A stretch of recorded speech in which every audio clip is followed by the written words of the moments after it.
Agora sim, Mateus capítulo 15. Nós vamos ler do verso 1 ao verso de número 20. Só lembrando que hoje nós vamos trabalhar a bem-aventurança da pureza, porque o Senhor Jesus nos ensina que bem-aventurados os limpos de coração, pois verão a Deus.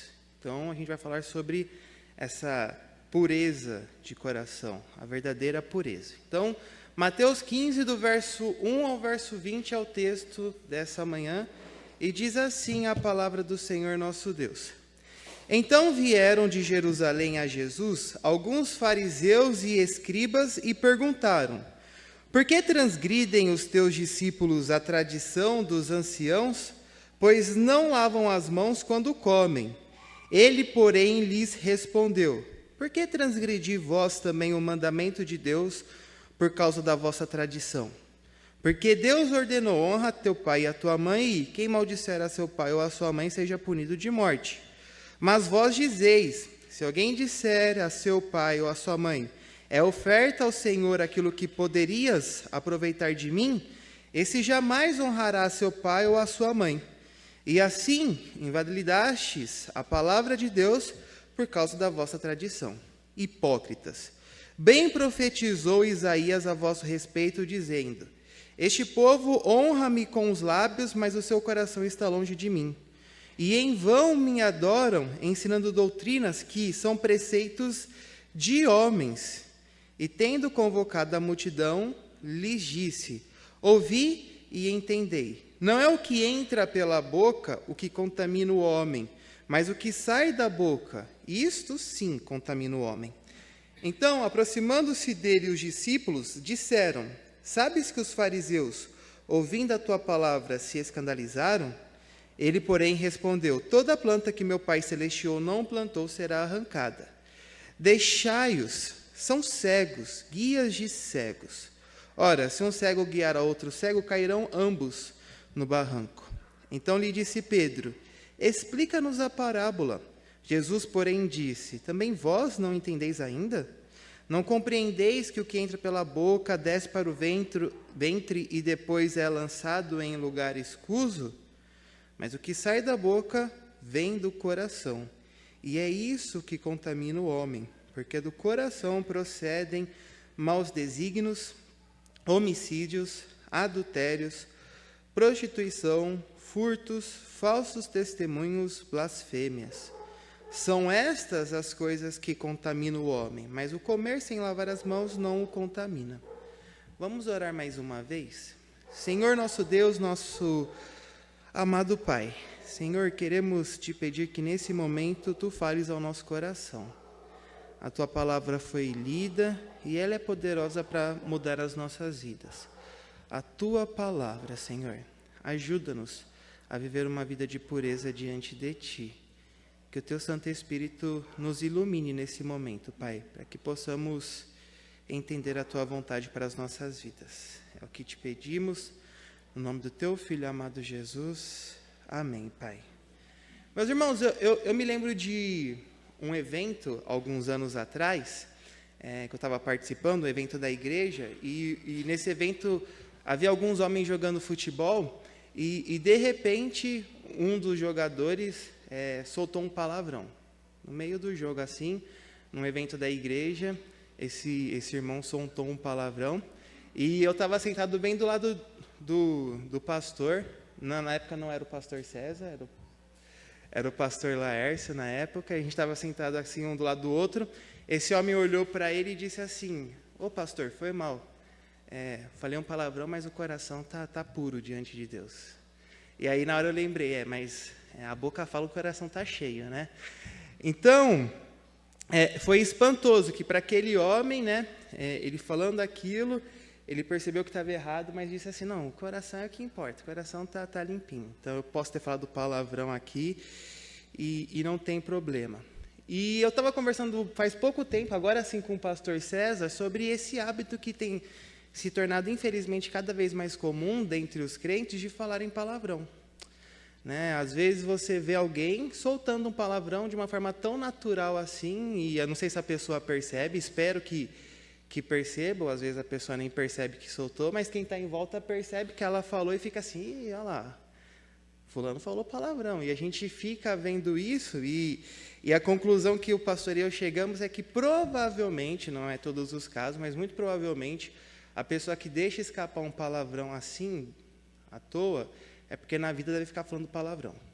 Então, é por isso que ela acaba soltando. Então, é interessante. Por que eu estou chamando isso, né? Porque, às vezes, a gente fica tão preocupado com a questão de pureza e a gente faz toda uma pose de piedade, a gente veste a roupa certinha para ir para o culto, a gente fala as palavras bonitas, decora os versículos, a gente fala para os outros que a gente lê a Bíblia todos os dias. A gente se preocupa muito com a nossa aparência, mas nem sempre o nosso coração a gente guarda e se preocupa com ele. E eu acho que essas demonstrações, assim, às vezes pode ser uma evidência que a gente está se preocupando mais com a aparência externa do que com o coração. E eu sei que eu usei o exemplo do palavrão, e eu não estou falando que uma pessoa que soltou, às vezes, assim, é uma pessoa que o coração está contaminado, que a pessoa está totalmente desviada, não é isso que eu estou falando, né? Mas eu estou falando que, em alguns casos, realmente, essa escape, esse tropeço pode indicar, sim, realmente uma vida, uma conduta extremamente aparente, mas não verdadeira da pessoa. Então, eu queria chamar a atenção que a gente tem que vigiar o nosso coração, a gente tem que vigiar o nosso interior, né? Jesus mesmo disse que os fariseus não podiam dizer coisas boas porque o coração deles era perverso. Então, ele vai dizer, olha, o coração fala do que a boca está cheia, lá em Mateus 12, 34. Então, muitas vezes nós estamos preocupados só com a parte externa, a gente está preocupado com aquilo que as pessoas veem de nós, a gente se preocupa com as aparências e não verdadeiramente com o coração. Mas aonde está a verdadeira pureza? A pureza é algo que a gente só demonstra ou a pureza é algo que tem que realmente estar no coração? Qual que é a verdadeira pureza? Qual que é a natureza da verdadeira pureza? Lembrando que o Senhor Jesus disse, bem-aventurados limpos, mas limpos de coração. Então, ele já está evidenciando para a gente aí que a verdadeira pureza deve partir do coração. A verdadeira pureza precisa estar no coração. Então, essa manhã eu queria falar com vocês, olhando para esse texto que nós acabamos de ler, sobre a verdadeira pureza. E são dois grandes ensinos, não é um texto cheio de mistério, é um texto muito tranquilo, acredito que a exposição vai ser tranquila também, com dois grandes ensinos. O primeiro é que a verdadeira pureza não é aparente. Não é uma coisa que a verdadeira pureza não é algo externo, não é algo feito pela aparência. E o segundo grande ensino, então, é que a verdadeira pureza é uma coisa interna. Então, é exatamente isso que o Senhor Jesus está falando aqui nesse texto. Então, a gente vai trabalhar essa grande temática, a verdadeira pureza. Começando, então, que a verdadeira pureza não é externa, não é a aparente. Primeiro, meus irmãos, a gente precisa se acautelar, a gente precisa tomar cuidado com a autopiedade. O que é autopiedade? É aquela piedade que a gente tenta gerar pelos nossos próprios atos.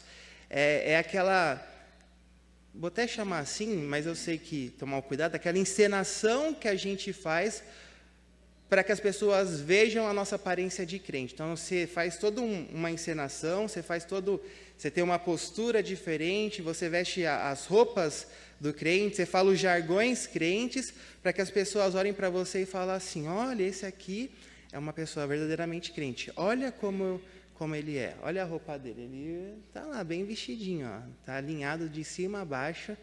Não é? A gente, antigamente, talvez hoje nem tanto, mas era reconhecível um crente passando na rua, né? Dependendo da denominação, porque ele andava de terno, com a gravata, com a Bíblia debaixo do braço. E muitas vezes a gente valoriza esses tipos de atos. A gente acha que isso realmente representa uma verdadeira pureza. Olha, aquele que anda com a Bíblia na mão, esse é o verdadeiro puro. O cara que anda com a Bíblia no celular, deixa esse cara não é nem crente. E a gente fica se apegando a essas coisas. Então a gente tem que tomar cuidado contra isso. A gente tem que se acautelar com essa autopiedade. As nossas próprias tentativas de nos parecer ou de nos fazer puro. E eu acho que muitas vezes nós tentamos fazer isso. A gente confia em fórmulas que a gente cria para que a gente possa ter uma consciência talvez melhor, afagar a nossa própria consciência. Então, assim, olha, eu sei que eu faço um monte de coisas erradas, mas eu leio a Bíblia todos os dias. E você não lê a Bíblia porque você sabe que isso vai ser bom para você, porque é uma coisa que Deus mandou você fazer. Você faz porque fala assim, se eu ler a Bíblia todos os dias, está vendo só o que está acontecendo? Eu tenho um escudo para me defender. Olha como eu sou piedoso, olha como eu sou santo, porque eu leio a Bíblia todos os dias. Então, você está muito mais preocupado com a aparência disso do que com o valor efetivo disso. Então, é contra esse tipo de prática que a gente precisa tomar cuidado. E é o que o Senhor Jesus está nos ensinando aqui, porque a gente vê no texto os fariseus que vêm lá de Jerusalém começam a questionar o Senhor Jesus. E eu acho muito interessante que seja os fariseus e os escribas aparecerem aqui. Podia ser outros grupos, mas por que exatamente os fariseus? Porque os fariseus, e a palavra fariseu quer dizer separatista, eles eram um grupo separatistas, eles acreditavam piamente que a purificação, que a pureza podia ser alcançada por meio da observância restrita da lei e da tradição judaica. Então eles achavam assim, para ser puro, só tem um caminho. Para eu ser puro, eu preciso me apegar e obedecer restritamente a lei, a Torá, o Antigo Testamento, e também os preceitos, a tradição judaica. Só que, interessantemente, o Senhor Jesus nos ensina o seguinte, ele fala assim para os seus discípulos, se a vossa justiça não ultrapassarem muito a dos fariseus, ela não adianta de nada. Então vejam só, mesmo toda essa justiça, autojustiça que os fariseus tentavam produzir, mesmo toda essa piedade, mesmo toda essa purificação que eles buscavam alcançar, o Senhor Jesus disse, isso não basta. Não é essa observância restrita à lei que pode nos manter puros diante do Senhor. E o Senhor Jesus está nos ensinando isso. E esses fariseus e os escribas eram os estudiosos da Bíblia. Eram aquelas pessoas que se dedicavam o tempo todo a fazerem estudos a respeito das Escrituras, e eles eram copistas também. Então, eles faziam cópias das Escrituras e, ao mesmo tempo, eles estavam as estudando. Então, eram pessoas que tinham muito conhecimento da palavra, e esses dois grupos se unem e começam a questionar o Senhor Jesus e dizem, Senhor Jesus, por que os teus discípulos transgridem a tradição dos anciãos? Então, aqui ele não está falando sobre a lei do Antigo Testamento, mas está falando sobre a lei do povo judeu. A tradição aqui, o Talmud, ou a Mishnah também, que é uma parte da Talmud, eram anotações, explicações de como se deveria aplicar a lei. Então, você tinha o Antigo Testamento e você teria, então, os comentários do Antigo Testamento, os comentários de como você deveria praticar. Então, vamos lá, tem lá, não matarás. Então, havia todo um comentário de como você não devia matar. E isso se tornou a tradição, então, dos anciãos. E eles estão perguntando aqui, por que os teus discípulos transgridem essa lei quando eles não lavam as mãos quando comem? E se você viu o texto aí, você vai ver que Jesus não censura os discípulos por não lavarem as mãos. Jesus não acha errado eles não lavarem a mão quando vão comer. Aí a gente pode pensar assim, nossa, olha como Jesus é porquinho, Jesus não lava a mão quando vai comer. Cadê a higiene de Jesus? Cadê o álcool em gel, Jesus? O senhor não passa sabonete na mão quando vai comer, não lava, não passa o álcool. A questão aqui, a gente não pode confundir isso, não é uma questão de higiene. Não é esse o debate aqui. Lavar as mãos na tradição judaica não tem a ver com matar os germes das mãos, tem a ver com pureza cerimonial. Tem a ver com você estar puro para estar na presença, estar puro para ficar na presença de Deus. Então, quando eles lavavam as mãos, não tinha a ver com questões de higiene, tinha a ver com questões cerimonial. Era uma pureza diante de Deus. E aí, a gente precisa entender, porque no Antigo Testamento realmente há uma série de leis que falam sobre a pureza que o povo de Deus, e principalmente os sacerdotes, deveriam ter diante de Deus, e lá eles passam uma série, realmente existe lá, uma série de leis que falam, vocês não podem fazer isso, você não pode fazer aquilo. Por exemplo, uma lei cerimonial era quanto aos alimentos que você deveria ou não comer. Olha, você não pode comer esse tipo de alimento, não pode comer carne de porco, você não pode, não o porco específico, mas porque o porco faz parte de uma categoria lá de animais. Então, os animais que tiverem o casco dessa forma, você não pode comer. Então, havia uma série de leis que regulavam o que você poderia ou não comer no Antigo Testamento. Só que essas leis, elas possuem um significado cerimonial. E é muito importante a gente entender isso. Eu já ouvi, por exemplo, pessoas perguntando assim, por que não se podia comer esses alimentos lá no período do Antigo Testamento? E aí uma fórmula de explicar isso que se tornou muito comum, e ela vem do adventismo, porque os adventistas até hoje não comem isso, mas ela é muito popular lá, e a gente começa a copiar, falar assim, não, as pessoas não podiam comer o porco naquele período, porque a carne do porco, né, aí a gente pega a nossa ciência, a carne do porco, ela tem um problema, ela tem uma bactéria, que quando você não cozinha ela e tal, e aí é essa a explicação que dá. Se realmente fosse a carne do porco o problema, no Novo Testamento Deus não teria permitido que comesse. Porque no Novo Testamento Deus diz que não há problema comer. Então não tem nada a ver com a carne do porco. Isso é falta do entendimento da teologia bíblica, é entender biblicamente o que esses preceitos significavam. O que definia uma coisa como pura ou como impura não é a essência dela, como se houvesse uma coisa que fosse essencialmente má e uma coisa que fosse essencialmente boa. A distinção entre pureza e impureza estava simplesmente na lei de Deus. Deus disse, olha, tem coisas que vocês podem e tem coisas que vocês não podem fazer. Por quê? Tem coisas que vocês podem ou não podem fazer. Porque eu quero ensinar para vocês que diante de mim sempre vão ter coisas que são aceitáveis e coisas que não são aceitáveis. E eu vou exemplificar essas coisas por meio dos ritos. Então, o não comer de carne ou uma lavagem cerimonial era só um tipo, era só uma figura, um exemplo que Deus está usando para mostrar assim, tem coisa que Ele aceita e tem coisa que Ele não aceita. Mas o que realmente Deus não aceita na presença dEle? O pecado.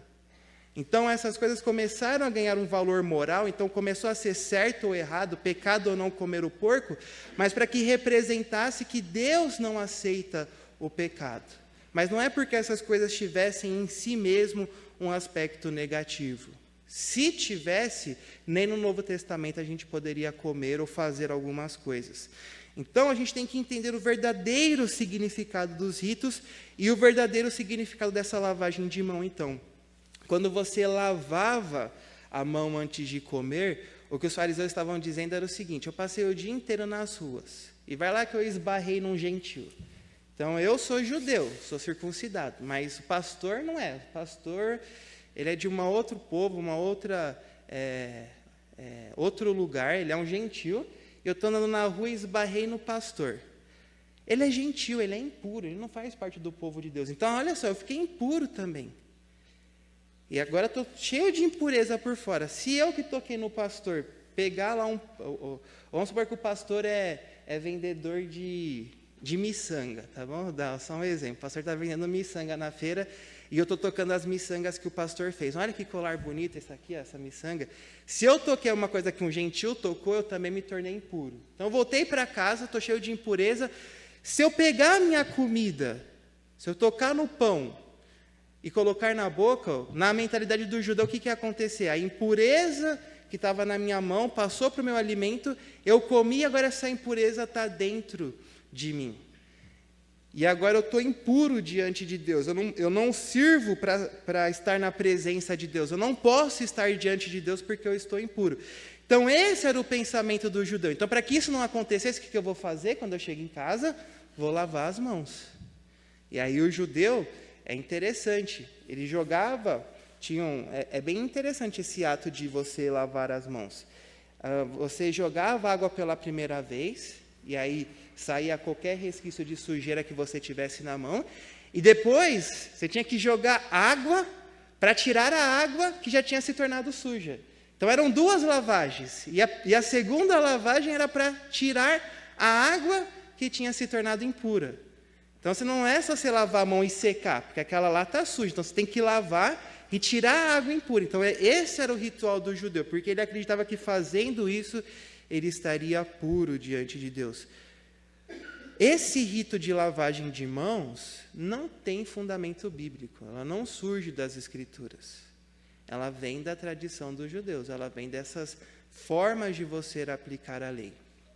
Então, o que os fariseus estão questionando ao Senhor Jesus é porque ele não está obedecendo à lei do judaísmo.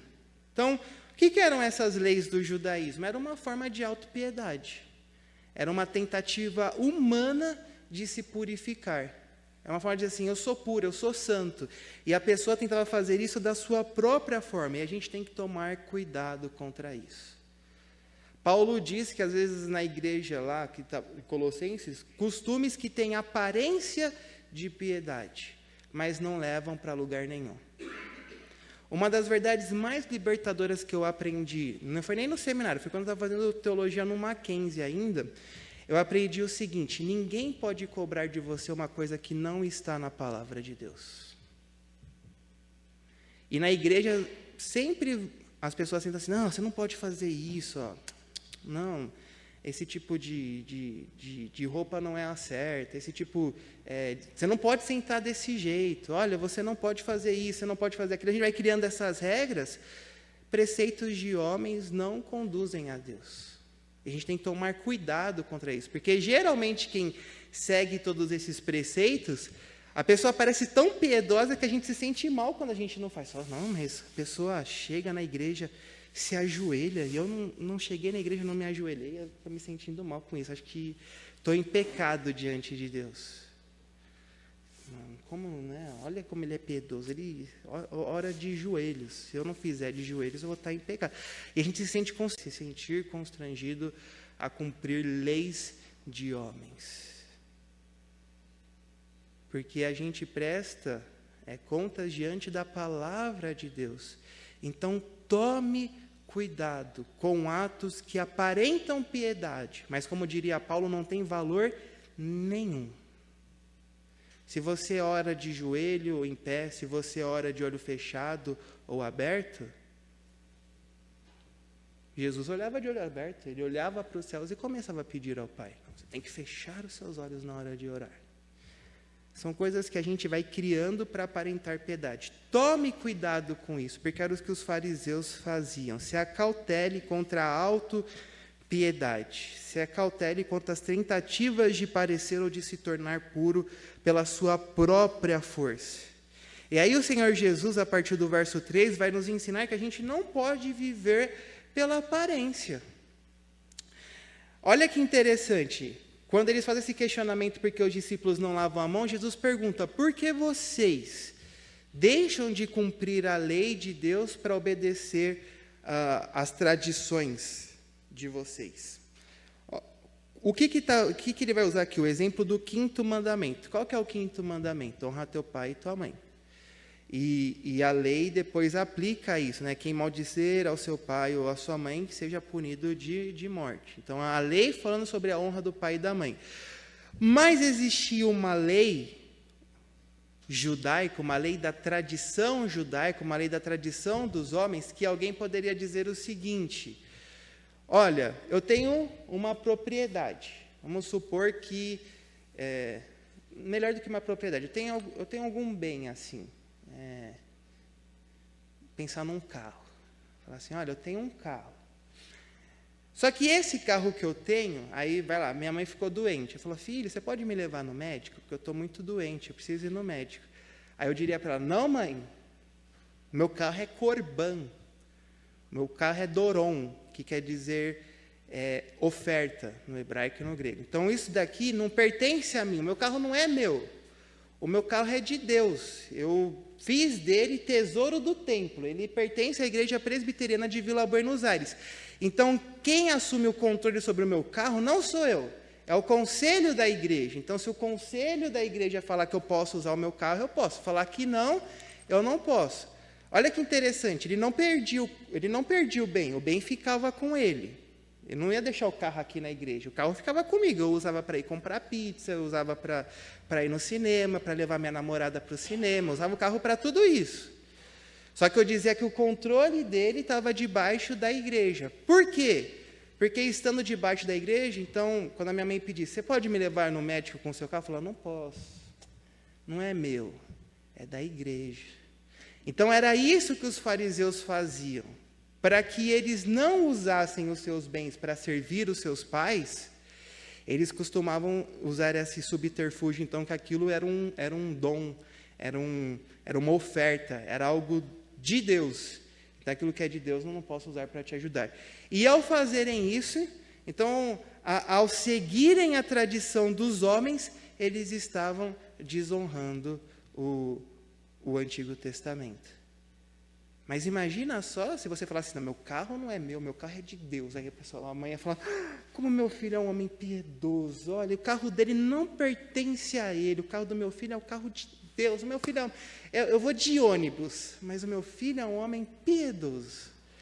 Então, era isso que gerava. Na aparência, parecia que aqueles homens eram homens super santos, mas na prática eles estavam desobedecendo a lei de Deus. Então Jesus está falando assim, vocês cumprem a tradição dos homens, mas não obedecem o mandato de Deus de honrar o pai e a mãe. Então o que ele está mostrando assim é que vocês só são aparência. Vocês são hipócritas. E é o que ele vai dizer aí no verso de número 7 até o verso de número 9. Hipócritas. E ele vai citar o texto de Isaías. Lá em Isaías, capítulo 29, verso 13, esse povo me honra com os lábios, é da boca para fora, é para todo mundo ver, mas o coração está distante de mim. É o famoso termo para inglês ver, não é? Então, as pessoas veem, mas, na verdade, ali não tem nada para Deus. É só para que as pessoas vejam. E os fariseus eram peritos nessas coisas. Tanto que Jesus falou, quando você for jejuar, você lava o rosto, tá? Porque os fariseus faziam o quê? Olha que interessante, os fariseus que gostavam de se lavar várias vezes, quando eles iam jejuar, eles não se lavavam. Lógico que eles não vão comer, então não tem... Mas eles não se lavavam quando eles faziam jejum. Então, o que aconteceu? O fariseu ficava com aquela cara assim, nossa, acabado. Né? Alguns dizem que eles até se pintavam. Então, se olhava para um fariseu em jejum, você sabia que o cara estava em jejum, que falava assim, nossa, não estou aguentando mais. Fala assim, nossa, o cara deve estar jejuando há uns 40 dias. Olha a aparência do homem. Aparência de santo. Passei a noite na vigília. Na igreja, fala assim, nossa, passei a noite na vigília. Passei a noite em oração. Estou morrendo de sono. Nossa. Aí você chega um amigo seu assim e fala assim, nossa, eu estou morrendo de sono. Cara, por quê, cara? Passei a noite orando. Aí você chega no outro amigo, cara, preciso dormir. Por quê? Passei a noite orando. Então, estou falando nesse sentido, eles gostavam de se aparentar. E Jesus está falando, não viva de aparência. Não me honre com os lábios.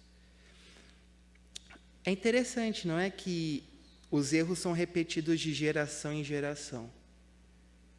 Isaías disse isso nos seus dias. Jesus aplicou isso nos seus dias para os fariseus. Não existia fariseu na época de Isaías. Mas Jesus aplicou. isso para os fariseus. Isso aqui não serve mais para a igreja nos dias de hoje. Acabou, né? Porque na igreja já não tem mais isso. Né? Na igreja não tem ninguém que quer só se aparentar, que vive de aparência. Acabou isso. Não existe, como diria aquele nosso cântico, os modernos fariseus. Isso é coisa do passado. Não, irmãos. Ainda existe. E a gente precisa tomar cuidado. E eu só quero chamar a atenção de vocês para um ponto específico. Quando o farisaísmo surgiu lá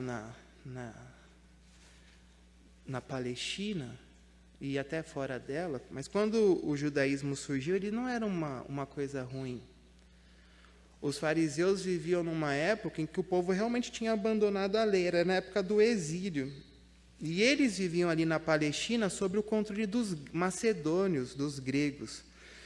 E muitas coisas eram feitas ali que eram realmente vergonhosas. Os atletas gregos, por exemplo, gostavam de andar pelados na rua. Vocês sabem disso? Sabiam disso? Então, você é um atleta grego, você vai fazer exercício, você tem que mostrar a forma do seu corpo. Então, era comum que os atletas fizessem... imagina um jogador de futebol hoje, para mostrar todas as formas de corpo dele e ficasse nu. Era assim que eles treinavam, pelados. E isso era escandalizador, isso era errado. E os fariseus surgem nesse contexto, eles são contrários a isso, eles querem que o povo guarde a lei de Deus. Lembre-se que Esdras era o quê? O que Esdras era? Ele era um escriba. Esdras aplicou a lei de Deus para os seus dias. Esdras faria parte, óbvio, desse grupo dos escribas. Ele era um estudioso da palavra. Eu quero chamar a atenção, é como essas coisas que no início eram boas, vão se deturpando quando elas vão assumindo o propósito errado. Antes, a preocupação era em guardar a lei do Senhor. Agora, a preocupação já não era mais essa. A preocupação era mostrar para os outros, era só aparentar. Guardar a lei do Senhor é correto. Obedecer o que está na palavra é o que devemos fazer. Eu não estou dizendo aqui que a gente tem que chutar o balde e começar a fazer um monte de coisa errada, não. Pelo contrário, a gente tem que observar o que está na palavra de Deus. Mas com o coração. Não para aparentar. Não para gerar uma segurança na gente de autopiedade. Não. Mas por amor a Deus. Tanto que o salmista pergunta, de que maneira pode o jovem conservar puro o seu caminho? Depois vocês procurem a resposta. Mas é isso. Então, eu só quero mostrar que a verdadeira pureza, ela não é aparente. Não é uma coisa que você fica mostrando, não é uma coisa visível. Então, a verdadeira pureza é qual? Aonde ela está? A verdadeira pureza é interna. E aí o Senhor Jesus vai mostrar isso para a gente dos versos 10 até o final do verso 20. Jesus chama aquela multidão e diz assim para eles.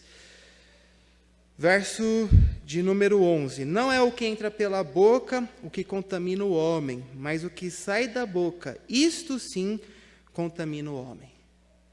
Nós precisamos se preocupar com o nosso interior. Jesus está dizendo aí que purezas ou impurezas são questões internas.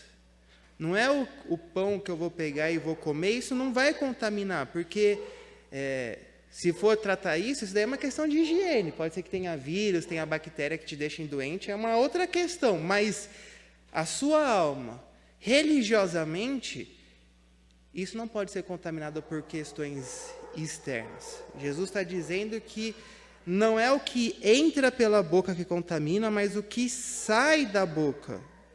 Isso é o que contamina o homem. Então, é uma questão interna. E a gente precisa se preocupar com essas questões do nosso interior. Lembrando que Jesus é aquele que revela realmente o nosso interior. Você quer conhecer realmente o interior de uma pessoa? É só observar o relacionamento que essa pessoa tem com Jesus. Jesus diz essas palavras duras e os discípulos dele, diz aí no verso 12, se aproximam dele e falam: mestre, os fariseus ficaram ofendidos. Será que eles ficaram com medo dos fariseus? Não sei. Mas eles perguntam para Jesus: olha, o Senhor ofendeu eles. O Senhor foi pedra de tropeço para esses homens. Você lembra de escandalizar? Escandalizar é isso, é uma pedra que você tropeça. Jesus mostrou a verdadeira natureza desses homens, porque eles tropeçaram em Cristo. Aquilo que Jesus ensinava para eles serviu de motivo para eles se afastarem, para eles endurecerem o coração. E a Bíblia fala isso, muitas vezes. Deus diz assim, lá em Romanos 9:33, eis que põe em Sião uma pedra de tropeço e rocha de escândalo, e aquele que nela crê não será confundido. Que é uma citação de Isaías 28:16. Portanto, assim diz o Senhor, eis que eu assentei em Sião uma pedra já provada, pedra preciosa, angular, solidamente assentada. Aquele que não crer, não foge. Então, Paulo aplica esse texto de Isaías a Jesus. Jesus é aquela pedra que muitas pessoas tropeçam. E ele revela o coração das pessoas. Ele revela. Se a pureza é uma coisa que é interna, se a gente tem que se preocupar com o que é o interno, como eu sei se o meu interno está bom ou não? Olhando para a minha relação com Jesus. Quem é Jesus para mim? A minha pureza não está naquilo que eu posso fazer. A minha pureza e a minha santidade está em Cristo. A Bíblia sempre diz para a gente assim: sejam santos, sede santos, porque Ele é santo. Então a minha santidade não é uma coisa que eu posso... Olha que interessante, nem a minha santidade é algo que eu posso conquistar. A minha santidade é um dom de Deus. Cristo é o verdadeiro santo. E por Ele ser santo, e por eu ter sido unido a Ele, eu faço participação, agora eu participo da santidade dEle. Então, Cristo é a nossa verdadeira santidade. E quando a gente vai analisar o nosso interior, a gente precisa realmente questionar, não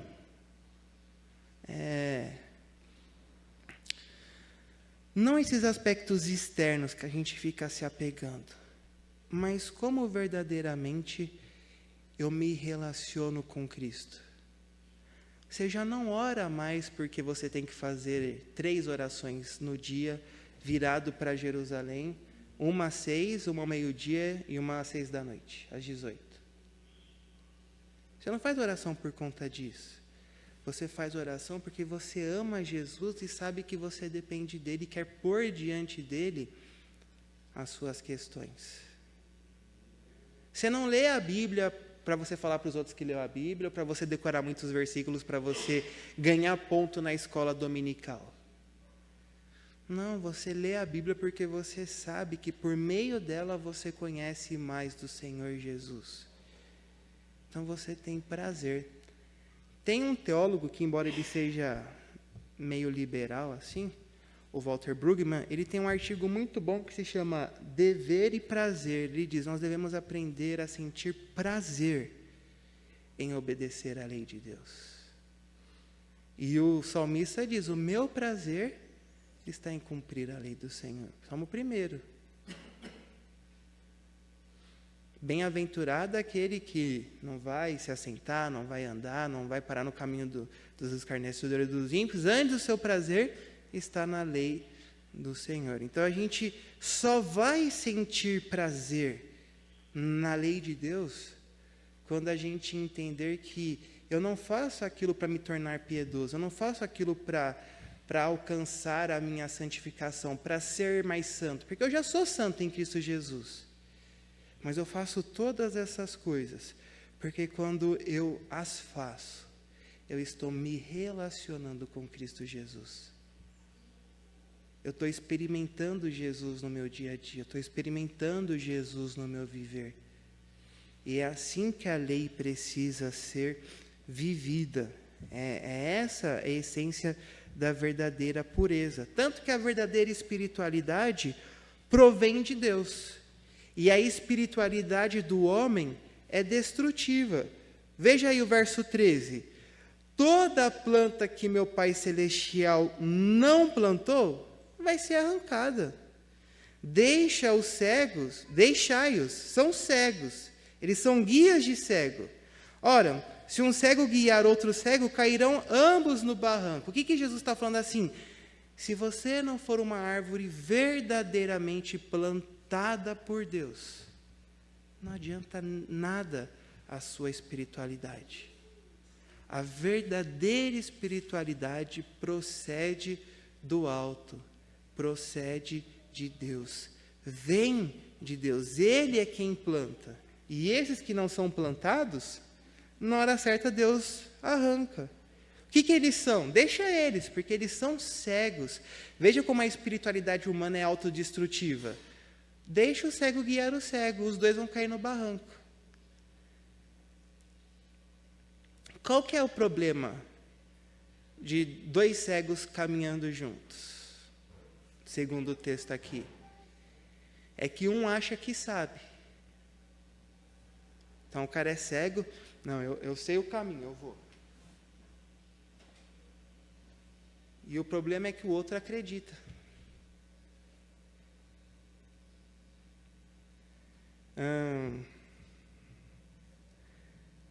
Tinha uma expressão que dizia assim, para que algo ruim aconteça, só é necessário duas coisas.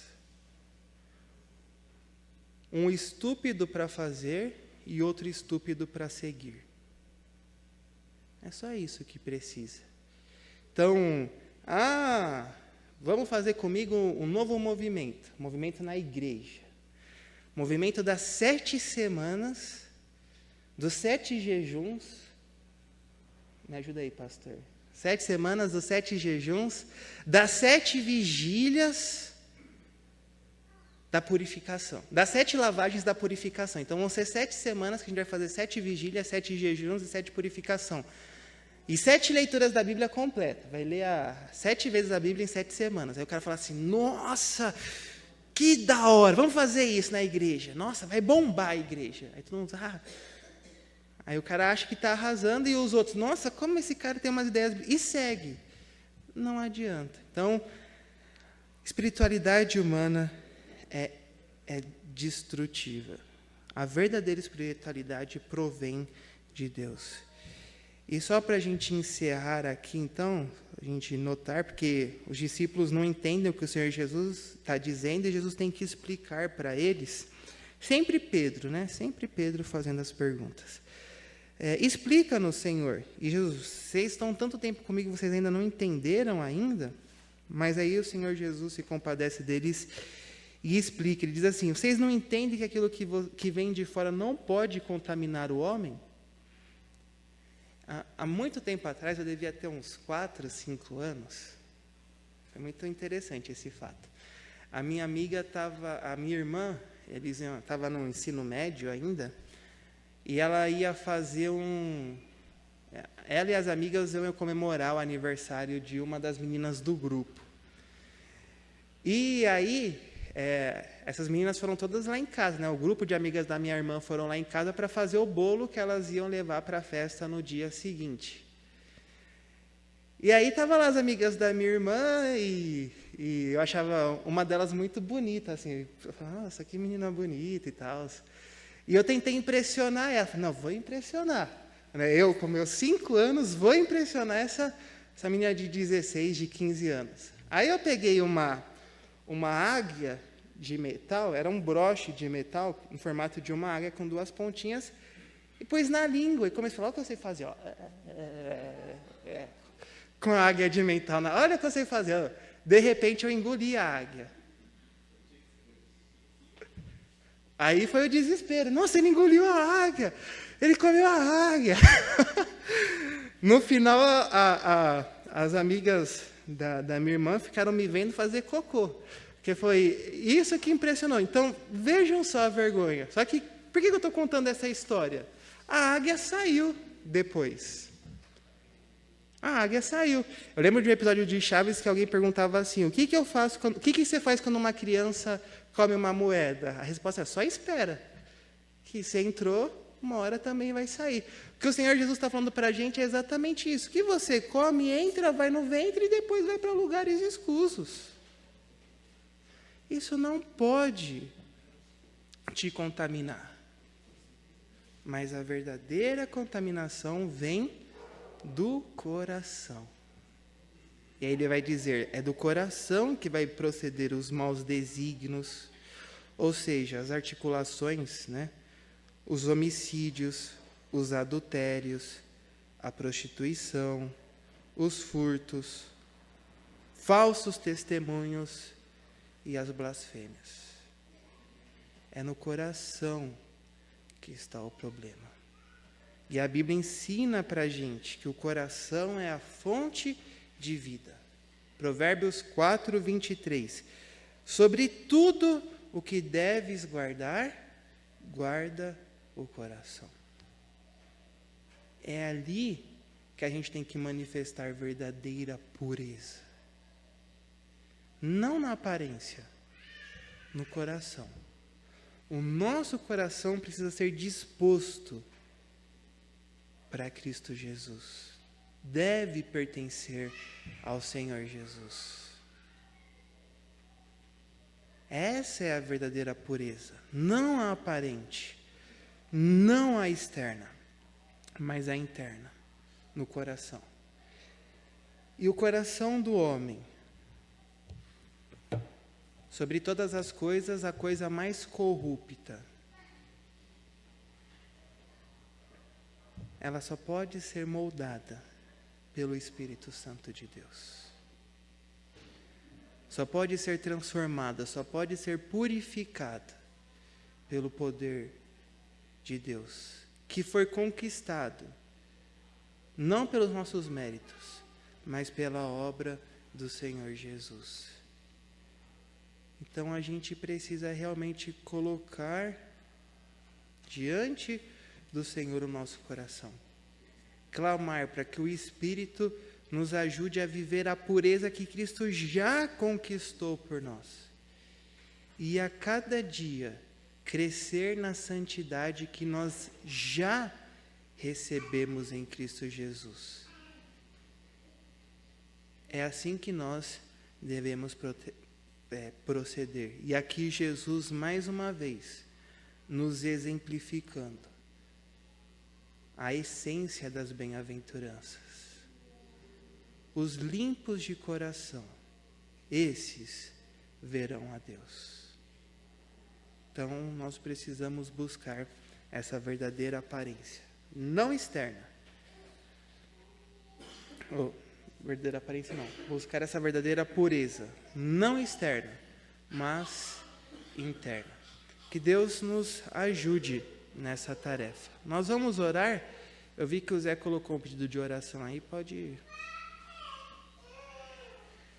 Tia Joseni, que está acamada, com ferida no corpo, e para o primo Leonardo, que saiu de casa, e para a irmã Marli, está com problema na coluna. Então, Joseni, primo Leonardo e a Marli.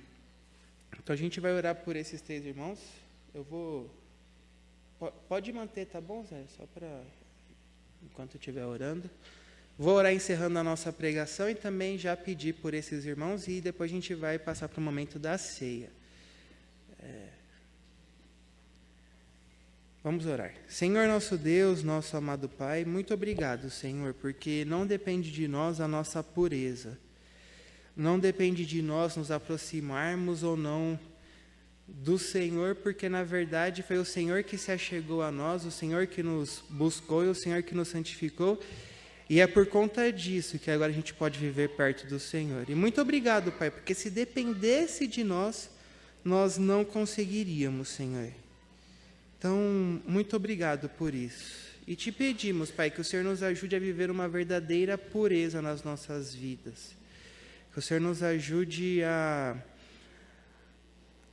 não estarmos apegados com coisas externas, não apegados com preceitos humanos, mas que possamos estar apegados, Senhor, àquilo que é verdadeiro.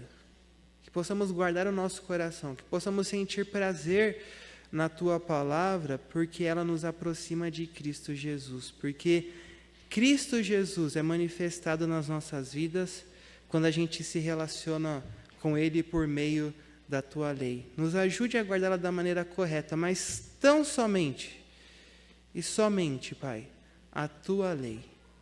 Evita, Pai, nos socorre para que nós não caiamos em preceitos humanos. É o que nós te pedimos, Pai. Também colocamos diante do Senhor a vida da dona Joseni, que tem estado com essas feridas no corpo, Pai, que o Senhor possa ter misericórdia dela, possa trazer cura, Senhor, para a vida dela. Te peço também pelo Leonardo, Pai, que desde ontem não apareceu em casa, Pai, que ele possa estar bem, que ele possa estar seguro e que a família dele possa ter notícias dele também. Pai, guarde-o em segurança. E também te peço pela irmã Marli, Senhor, que tem tido esses problemas e dores na coluna, que o Senhor possa ter misericórdia dela, que o Senhor possa trazer cura para a sua vida, Senhor, e que o Senhor esteja confortando ela nessa dor, Pai. Tenha misericórdia também de todos os outros nossos irmãos que sofrem, que padecem, Deus. Cuida de nós, cuida da Tua igreja, é o que pedimos, no nome do Teu Filho amado Jesus. Amém.